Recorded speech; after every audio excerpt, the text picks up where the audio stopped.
प्रवीण कुंभार यांचा फोन आला होता की साहेब तुमची मूर्ती तयार झालेली आहे, एकदा येऊन बघून जावा किंवा घेऊन जावा.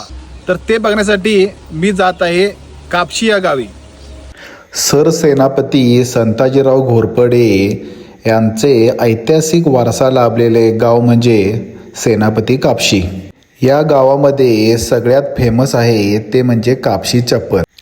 त्याचबरोबर या गावामध्ये अतिशय सुंदर व मनमोहक गणेश मूर्ती तयार करणारे कारागीर सुद्धा आहेत. ज्याप्रमाणे बाप्पाच्या आगमनाचे वेध आपणाला लागलेले असतात, त्याचप्रमाणे कुंभार कुटुंबियांना गणेश मूर्ती लवकर कलर काम कसे आटपेल ह्याचे वेध लागलेले असते.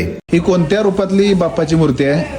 बाळगडी रूपातली मूर्ती आहे. नदीकाठी विश्रांती घेण्यासाठी बसले महादेव मंदिर. तुम्ही किती वर्षापासून हा व्यवसाय म्हणजे पारंपरिक व्यवसाय आहे आमचा घरी. पारंपरिक लहानपणापासून चालू आहे. होय काय? येथील सर्व मूर्त्या ह्या शाडू मातीपासून बनलेल्या असतात आणि मूर्त्या इतक्या गोड आणि सुंदर आहेत, मूर्तीकडे बघत बसावेसे वाटते. बाप्पाच्या वेगवेगळ्या रूपातल्या मूर्त्या येतात. प्रवीण आपल्याला सांगणार आहे. ही साईबाबाच्या रूपातली, हा दगडूशेठ आहे, ह्या दगडाच्या दगडूशेठ. रूपातली, हा कस्तामध्ये आहे, याला साईडला नाग लावलेला आहे. हा अंटिक आहे, याला ओरिजिनल फेटा वगैरे नाही केलेला आहे. त्याला पेटा पण बांधलाय. हो सगळं शाडू मातीतले. हो शाडू मातीतले. दगडूशेठ पण हा शाडू मातीतला बनवलेला आहे. त्याला अजून कलर दिला नाही का? नाही आता आहे. फायनली आमची मूर्ती बघण्याचा योग आला.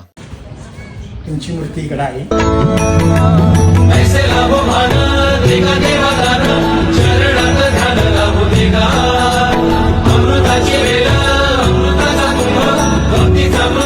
दरवर्षी शाडू मातीपासून बनवलेली कच्ची मूर्ती या कापशीमधील कुंभार कुटुंबियाकडून आम्ही घेऊन जातो व आमच्या गावाजवळ असलेले संतोष कुंभार यांच्याकडे कलर करण्यासाठी देत असतो. तिकडे का? त्या जागात करू येते आणि इथेच करू येते. काय लागेल असं नाही, जपायला लागते. हो नाही विलिंग म्हणाली.